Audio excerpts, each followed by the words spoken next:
Hello, everyone, and welcome to Infinite Power and Love Friday night book study.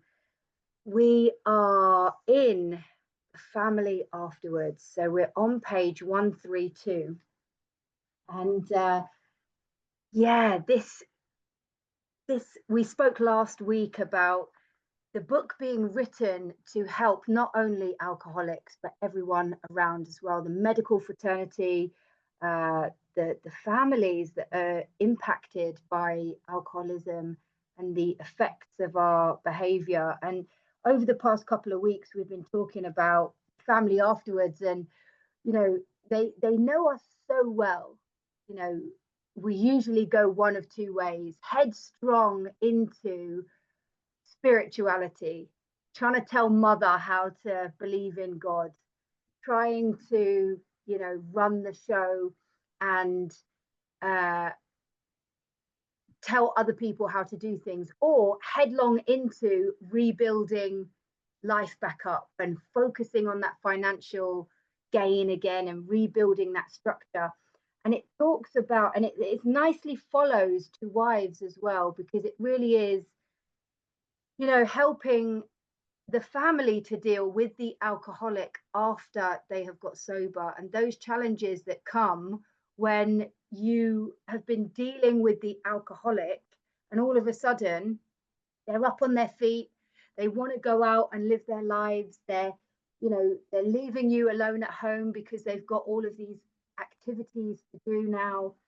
And it constantly guides the family to kind of be patient, reminding ourselves that we're all in recovery and that this is a process, that it's going to take a bit of time. And so where we left off last, and it talks as well about, just having to compromise a little bit and remember that we're working together as a team now. So it's a really brilliant chapter to kind of go over and see how we can still apply it even if we've had a bit of sobriety in our lives. So we're in the middle of the page of 132, and it says, we have been speaking to you of serious, sometimes tragic things. We have been dealing with alcohol in its worst aspect, but we aren't a glum lot. If newcomers could see no joy or fun in our existence, they wouldn't want it. And I don't know if you guys experienced this, but I still can sometimes feel a bit guilty or cautious and conscious of sounding too happy or too grateful. And people have always brought me back to this place because it's a balance, isn't it? It's some people need to hear the problem, the identification, the relatability, and all of that. And other people need to hear the fun and the joy and the levity in what our program offers us. And at the end of the day, it's about being authentic, isn't it? Wherever we're at, showing up honestly. But I love this part of the book because we are, if you think about how we are now that we're free from the madness, we aren't a glum lot. We are really, we can have a great time in sobriety. Who knew that would be a thing? So it says we absolutely insist on enjoying life. Absolutely insist on enjoying life. And I haven't got a question mark in there, but I might put one in because it's like, am I enjoying the gifts of sobriety? Am I enjoying my life in the 12 steps? And if I'm not, is there anything can I take more time?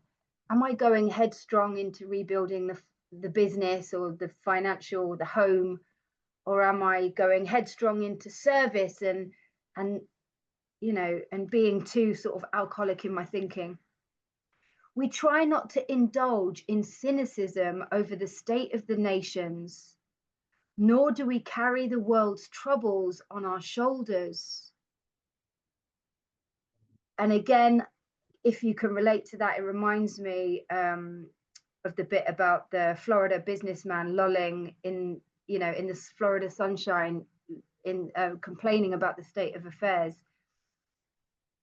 It goes on, the next page talks about this manufacturing, like, what am I focusing my attention on? Am I allowing myself to sink into a place that doesn't help me to enjoy life? Because this stuff is always going to be there, isn't it? So, nor do we carry the world's troubles on our shoulders. When we see a man sinking into the mire that is alcoholism, we give him first aid and place what we have at his disposal. So the mire being an unpleasant and hard to get out of, like a sinking, boggy, quicksandy kind of pit. We give him first aid and place what we have at his disposal. It reminds me of that bit on page 25 where it says, these spiritual tools that have been placed at our feet. This first aid, when we see someone coming into the meetings, and I remember, my first time, and I just, the awkwardness and the trampy clothes and not showered and just all of this.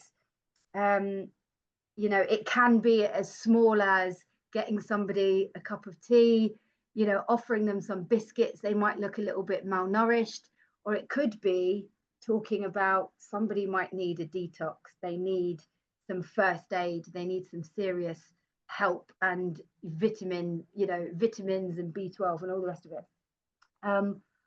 Which obviously we're not doctors, but you know what I mean. And place what we have at his disposal. For his sake, we do recount and almost relive the horrors of our past.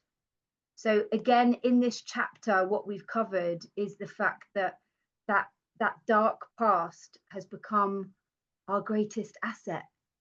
And it's knowing when and how to kind of share that with someone. Because there were two places in this chapter where it said we do talk about it, we don't keep these skeletons in the closet. And it also said, we know when to relive these stories if they're helpful, if they're useful, and we stick to our own. We don't really share others' stories unless we have consent, or it would be helpful.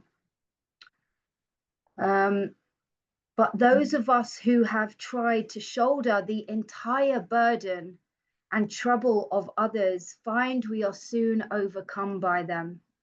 I might put another little question mark in there. Have you ever tried to take on too much?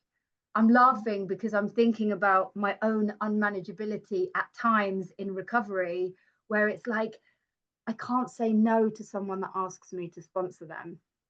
But in the back of my mind, I'm thinking, Rach, do you have the time? Do you have the capacity? And then feeling all like stretched, absolutely stretched. And that reminds me of that, that same kind of unmanageability where in my own sobriety, that recovery, the 12 steps, sponsorship, service, I can be unmanageable in my sobriety. Hence me being 3 minutes late for this book study. My apologies. I had to get the printer before it closed. So we think cheerfulness and laughter make for usefulness. I love that word, usefulness. I always break down these little words, full of use. I think of being wholesome and full instead of being empty and broken and vacuous. And again, it's another place in this chapter where it's saying cheerfulness and laughter. Outsiders are sometimes shocked when we burst into merriment over a seemingly tragic experience out of our past. But why shouldn't we laugh? We have recovered and we have been given the power to help others. How beautiful is that? Do you remember the first time you were in a meeting feeling so sad and hopeless and helpless and sorry for ourselves? And then somebody does a share and it's actually really funny and everybody just bursts into laughter, and normal humans would not get the kind of jokes. Yeah, I heard a funny thing yesterday that I could really relate to, and it's embarrassing. I feel like I have to say it now because it's just rude not to, but it was about weeing on the floor. But it came from this woman and she was hilarious the way she delivered this story. And I just watched the whole room on Zoom just light up because we were all like, yeah, we get it, we understand. And it was just brilliant. But why shouldn't we laugh? We have recovered and been given the power to help others. And that bit makes me think of like this kind of superhero. It tells me back in We Agnostics, you know, a spearhead of God's ever advancing creation. Imagine that this dark past has become my greatest gift, my greatest asset, my greatest power to help others. And when I do that, my experience has been that God provides everything that I've ever needed. Maybe not everything I wanted, but everything I needed and more. Stuff I didn't even know I needed has been provided. It's magic. So everybody knows that those in bad health and those who seldom play do not laugh much. And that's a good reminder, isn't it, about, you know, am I having fun? Am I laughing much? Am I taking life too seriously? It's reminding me here, and seldom play. It's reminding me of 87. I don't know if it's a good cross reference actually, but we relax, we take it easy, we do not struggle. It makes me think of sometimes getting stuck in a rut of struggling through life and worrying and being fearful, and how that doesn't benefit me. It doesn't make me happy and cheerful and enjoying life, and it doesn't make me useful. So let each family play together or separately as much as their circumstances warrant. We are sure God wants us to be happy, joyous, and free. I love that sentence. I'm going to read it again. We are sure God wants us to be happy, joyous, and free. And this, for some reason, it's really logged in my head at the moment. It really aligns for me with page 77, where I always go back to 77 to think about my real purpose. You know, tradition 5 as well. You know, each group has one but one ultimate purpose: to carry the message to the alcoholic who still suffers. But on 77, 3 lines down, it says, our real purpose is to fit ourselves to be of maximum service to God and the people about us. And I love that. That's that spearhead of God's ever advancing creation. My real purpose is to fit myself to be of maximum service to God and the people about us. But I'm liking it more and more to tally it up with this. God wants us to be happy, joyous, and free. Because when I'm happy, joyous, and free, I feel like I am enjoying life, and what I have to offer becomes more attractive. I can relax more into life. I can enjoy doing service more. I can enjoy my sponsorship more. I can enjoy gardening or building or doing whatever the things I enjoy are. And that I find is very attractive which then makes women come to me and ask me for help. And then it's that beautiful cycle of me giving away what has freely been given to me. So we cannot subscribe to the belief that this life is a vale of tears, though it once was just that for many of us, a vale of tears. I like the vision of that being, you know, aligned with this unconsciousness that I was living, this veil of tears. So it doesn't matter what's going on in my life, in my alcoholism, I've got this like sheer kind of difference from my reality and the reality of the world. And I'm blotting out the consciousness of my intolerable situation as best I can. And it doesn't matter what I do, I've still got this veil of tears. And now it's like it's being pulled back. I'm being awakened. And it says, but it is clear that we made our own misery. Well, that is a burner. And if ever, you know, I have found myself in a place of restlessness, irritable and discontent, you know, that's back on page 28 of the doctor's opinion. So Roman numerals 28. And it's also on page 52 that this kind of, I'm living, but I'm having troubles with personal relationships. I cannot, I cannot make a living. And this is a bit of a burner to come back to when I'm in that state, but it's telling me here, God didn't do it. Avoid then the deliberate manufacture of misery. Now, this again is just a beautiful place to come back to, because sometimes my alcoholic mind can take me to a deliberate manufacture of misery. Everything could be fine, but sometimes my vision is warped, my alcoholic thinking, and that's why it really drums home to me how important it is for me to do a regular step 11 nightly review, for me to wake up in the morning and do that on awakening practice, to ask God to detach me from self-centered thinking, because I can very quickly go into, but it's not fair, or this or that or whatever. And it says, but if trouble comes, cheerfully capitalize it as an opportunity to demonstrate his omnipotence, capital H. Omnipotence meaning unlimited power.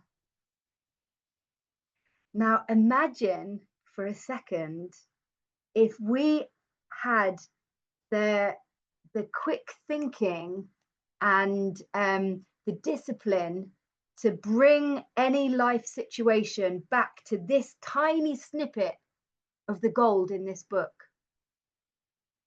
Imagine if every time trouble came, I cheerfully capitalized it, like, okay, God, let's see how you're gonna, what am I gonna learn from this?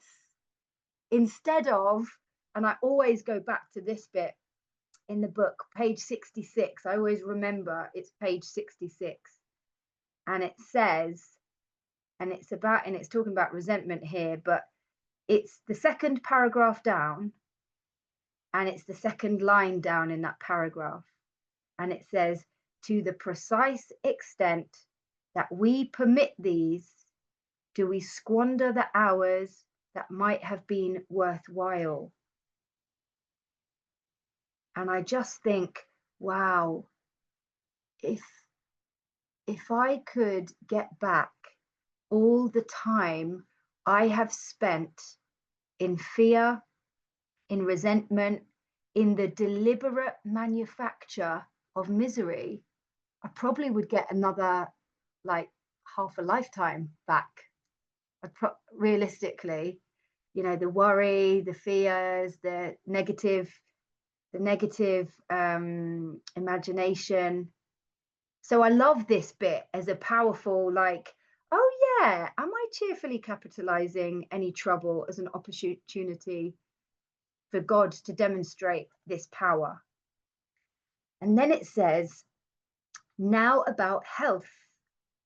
A body badly burned by alcohol does not often recover overnight, nor do twisted thinking and depression vanish in a twinkling. Oh my gosh. Let me try and see if I can remember where it is. I might not be able to remember. It talks about the body. It's in Bill's story. Body is a marvelous mechanism. Mine endured this. Let me see if I can find it. It's coming to the end of his pain. The body is a marvelous. Mine endured this. Yeah, it's on page 6. The mind and body are marvelous mechanisms. It's just at the last paragraph on page 6. For mine endured this agony for 2 more years, the mind and body enduring agony. And it makes me think of this bit that we're reading now, a body badly burned by alcohol. And I think of how many years my body endured the agony of poison every day, every night. And that might not be your experience. You might not be a daily drinker, but whatever brought us into recovery was enough for our mind and body to be in enough mental and physical torture that, you know. So again, this idea of my insanity, of me thinking that it's going to vanish in a twinkling. It's not going to vanish in a twinkling. This depression, my twisted thinking, 37 years of twisted thinking and 5 years of recovery. Just practicing these principles in all our affairs. We are convinced that a spiritual mode of living, there it is again in this book study and the other one that I do, we always squiggly underline and highlight wherever it says way of living, way of life, mode of living, design for living. It tells me the whole way through the book, this is a plan of action and a new way of living. So it says we are convinced that a spiritual mode of living is a most powerful health restorative. It's going to restore us. We who have recovered from serious drinking are miracles of mental health. I mean, if you think about collectively what we've all been through, I know some of our stories on this meeting here, and it's a miracle that we're still alive. And if you think about the lack of sleep, the lack of water, the lack of food, the copious amounts of mind-altering substances and drink, the dangerous situations, the drink driving, the accidents, the near accidents, we are absolute miracles, and miracles of mental health too, because back on page 30, it says, and I always refer to this bit as well, it says many pursue this into the gates of insanity and death. And that bit is just at the end, towards the end of the first chapter on page 30. The persistence of this illusion is astonishing. Many pursue it into the gates of insanity or death. People are dying, aren't they? They're absolutely dying. And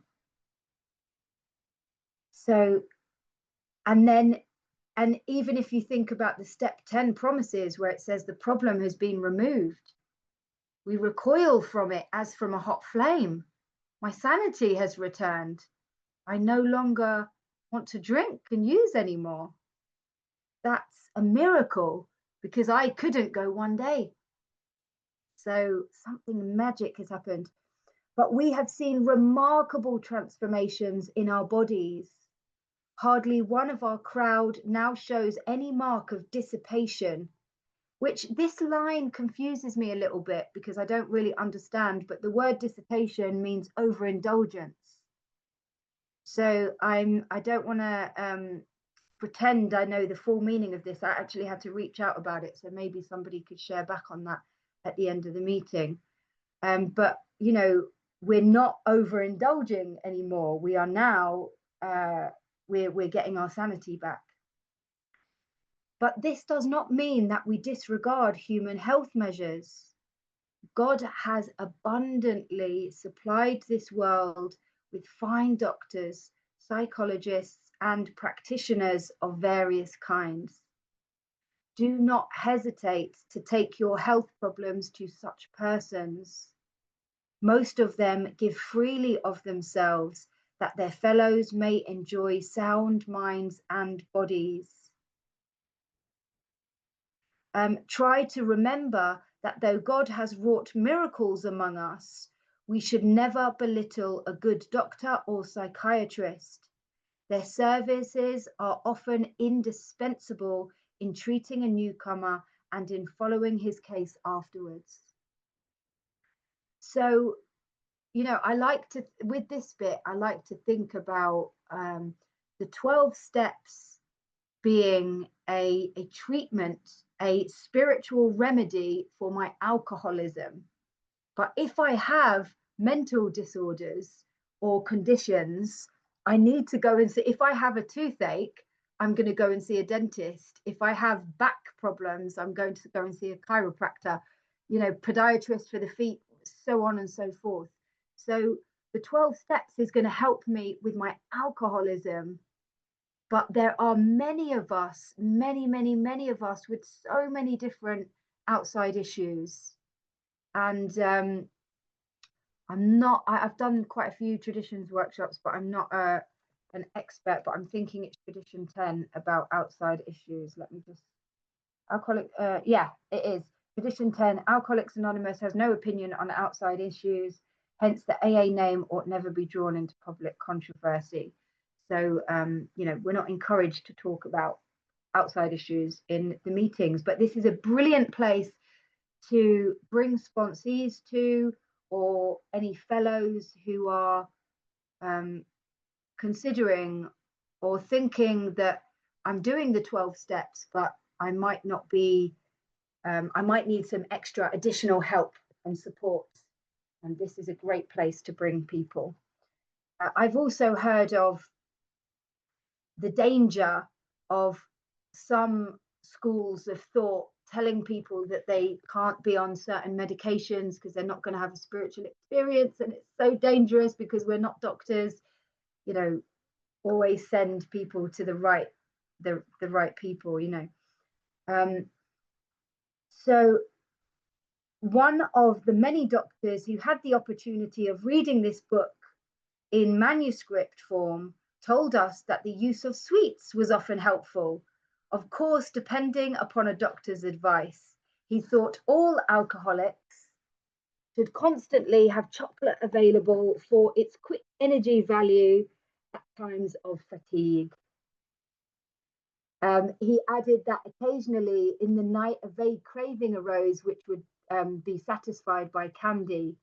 Many of us have noticed a tendency to eat sweets and have found this practice beneficial. Well, I love that guidance, and I'm still using it today. I can see a Freedom's big bag of M&Ms. Yeah, it's I love that bit in the book because it's, and you know, I'm not a scientist. There's all this talk about the sugar in alcohol and that when we're depleted from that, I'm not a doctor, but I do know that chocolate helps. I'm just, you know, candy, chocolate, it, it, it doesn't always actually, it's not actually that good for everyone. Anyway, so a word about sex relations.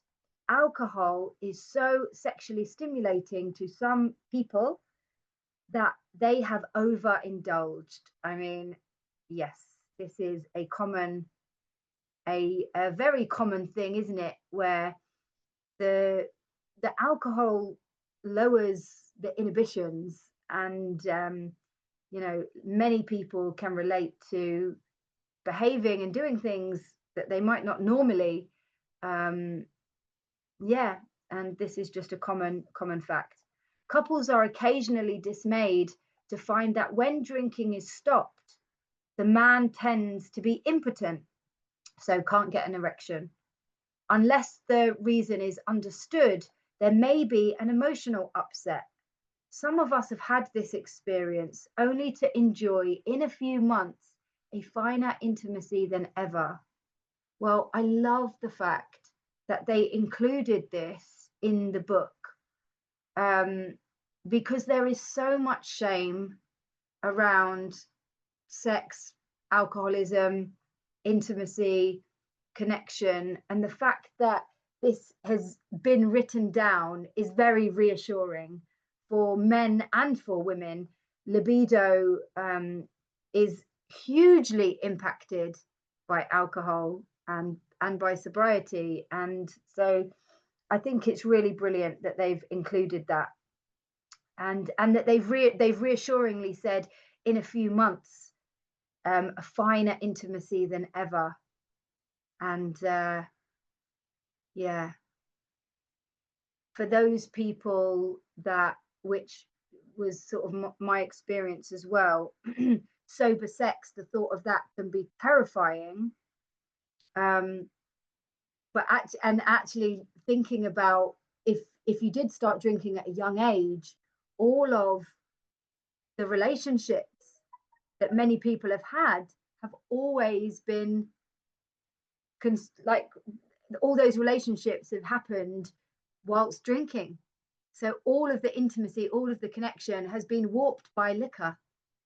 And now to actually have a finer intimacy than ever, completely sober and clean, is beautiful, because it's about that consciousness, isn't it? There should be no hesitancy in consulting a doctor or psychologist if the condition persists. We do not know of many cases where this difficulty lasted long, and there is so much support in that area as well. There's so much support. So the alcoholic may find it hard to re-establish friendly relations with his children. Their young minds were impressionable while he was drinking. Without saying so, they may cordially hate him for what he has done to them and their mother. The children are sometimes dominated by a pathetic hardness and cynicism. So whenever I first read that, I just thought, wow, Bill, that's really harsh to call the children pathetic. But in the 1930s dictionary, pathetic means affecting emotions. So that might be Bill's way of saying that these young minds, these young spirits, have been so deeply affected by the alcoholic's behavior that they can't let go of it. They've seen things, they've heard things that they don't have the capacity to move through at that stage. And you know, that's not their fault, is it? That's not their fault. They're young minds. We have changed their life experience. Some of us have changed these young people's life experience, and who can blame them for feeling unsafe around an alcoholic adult? Because I just can speak from my own experience, but I was unpredictable and volatile, and that is scary for a young person, you know. They cannot seem to forgive and forget. This may hang on for months, long after mother has accepted dad's new way of living and thinking. In time, I love that. In time, they will see that he is a new man, and in their own way, they will let him know it. When this happens, I love that it's kind of, these are like promises, aren't they? When this happens, it reminds me of that bit in the book, but again, my brain gets so full, I might not be able to remember where it is. It says, it talks about, I found it. Oh, that's good. It's on page 99, and it's talking about the family. And is it talking about the family here? It's in Working with Others, and it's the second paragraph down, and it says, after they have seen tangible, yeah, it is talking about the family. Sorry, I doubted myself for a minute.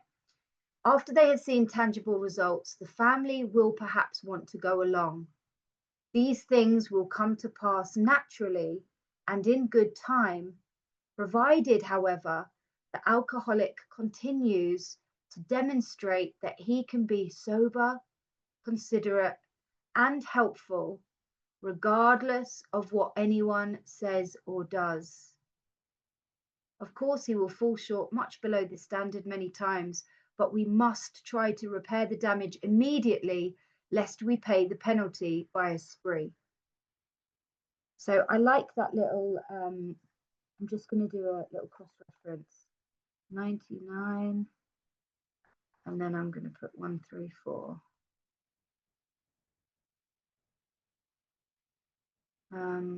And again, it makes me think about my own impatience and my own lack of understanding, and like wanting the family to be how I want them to be straight away. And it's like, well, I'm better now. Why can't you just let go and accept that I'm doing great? Can't you see what I'm doing? And it's like me again trying to control the show. So it says, and I love that. So when this happens, they can be invited to join in morning meditation, and they can take part in the daily discussion without rancor or bias. Rancor means long-standing bitterness and resentment. So it's kind of like rancid, like it's stewing. And that's a lovely direction of, have I invited my children to do morning meditation? Have I invited the family to do that? Or am I still, you know, my recovery is my thing and you're kind of separate?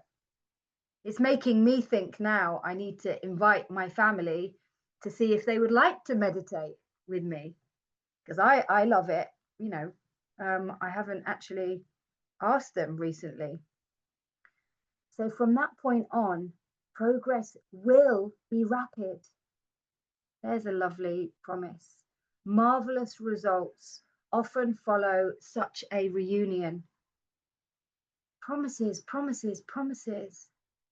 It keeps on telling me, if I continue to show up like a sober woman practicing these principles in all my affairs, it promises me that things will change.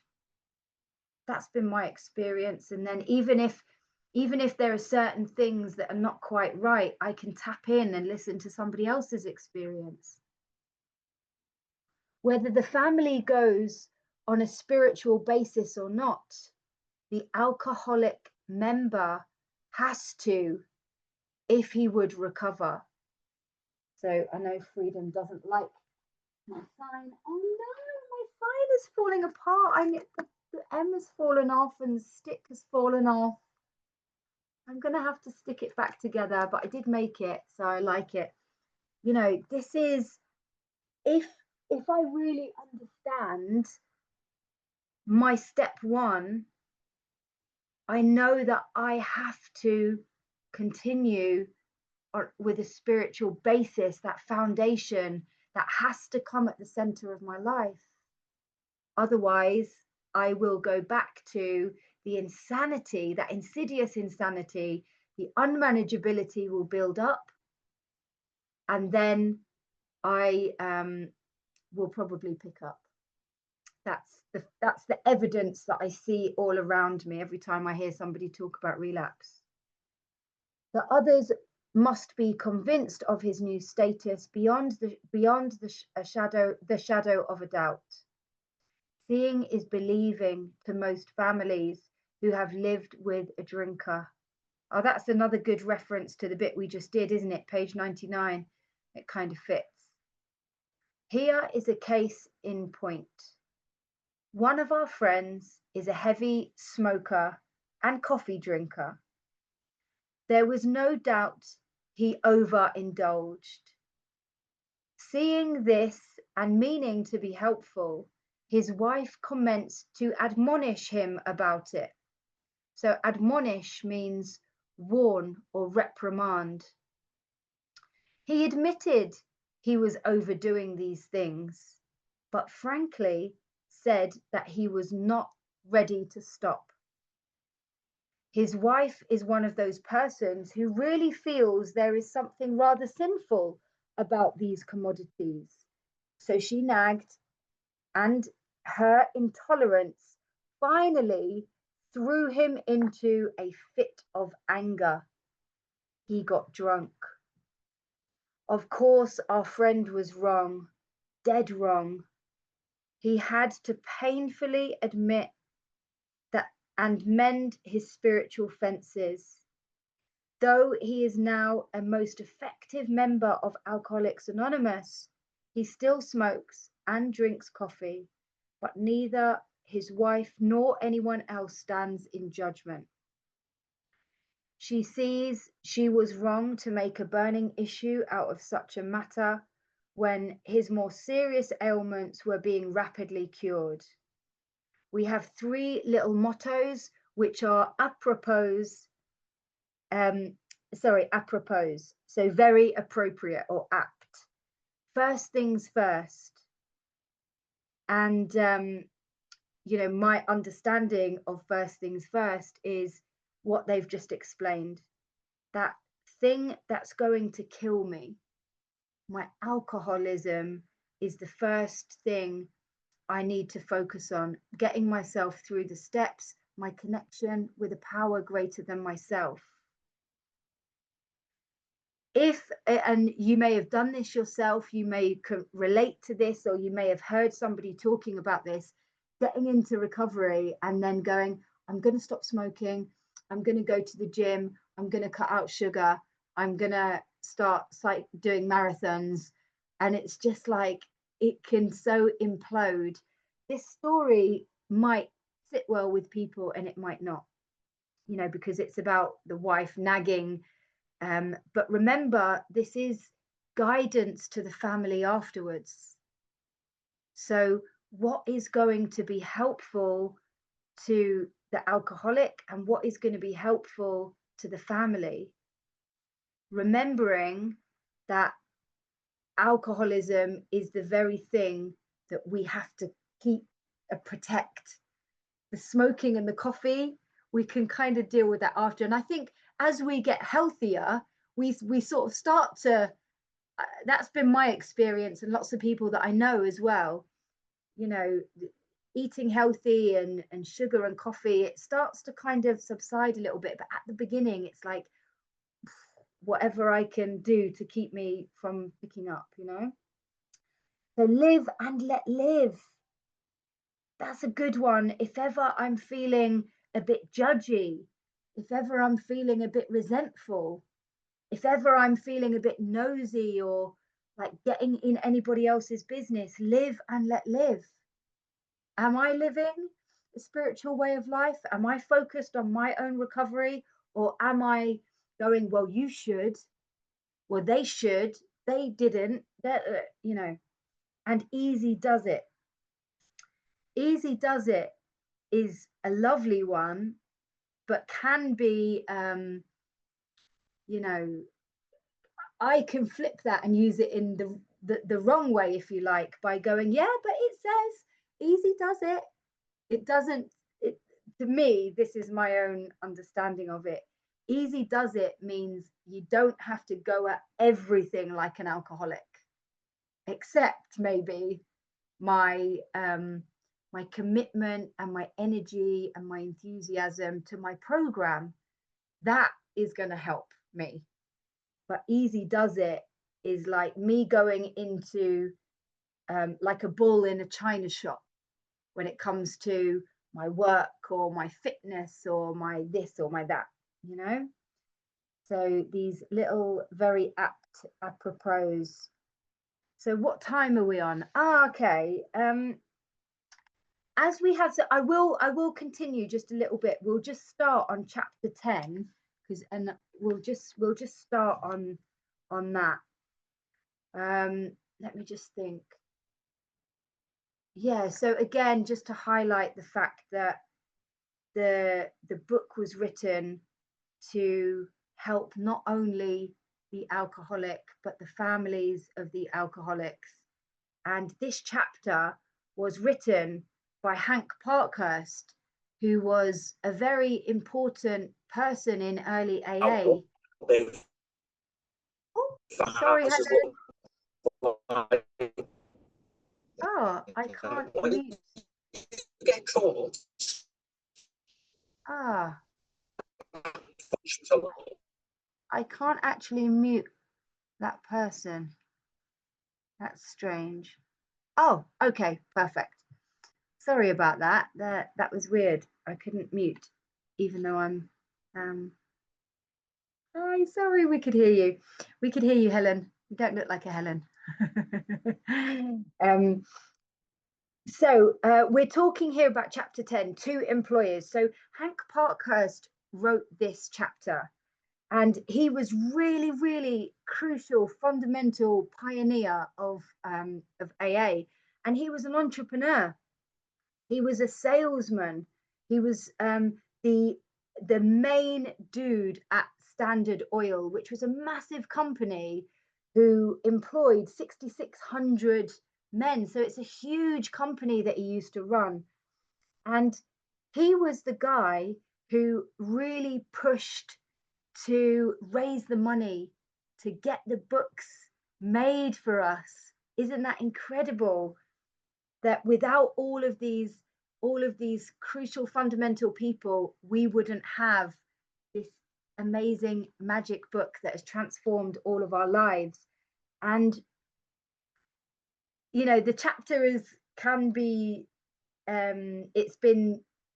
it was said that Bill had to heavily edit it because it was a little bit all over the place, but I can sort of follow it along. What else did I want to say about Two Employers? Yeah, so Hank's take on it was he knew the benefit of, he knew the impact of having alcoholic employees. And if you think about it, every single one of us on this meeting has most probably been an alcoholic employer or an alcoholic employee. And where it talks about on page 52 being that, struggling to make a living, we may have been able to make a living. But I know when I was in the depths of my alcoholism, I was not showing up as my best self. I was late. I was ill. I was not as with it, you know. So I know I said I will start this chapter, but I actually think that I'm going to stop there and we'll start this chapter next week because it seems silly to go into it when we just have a few minutes.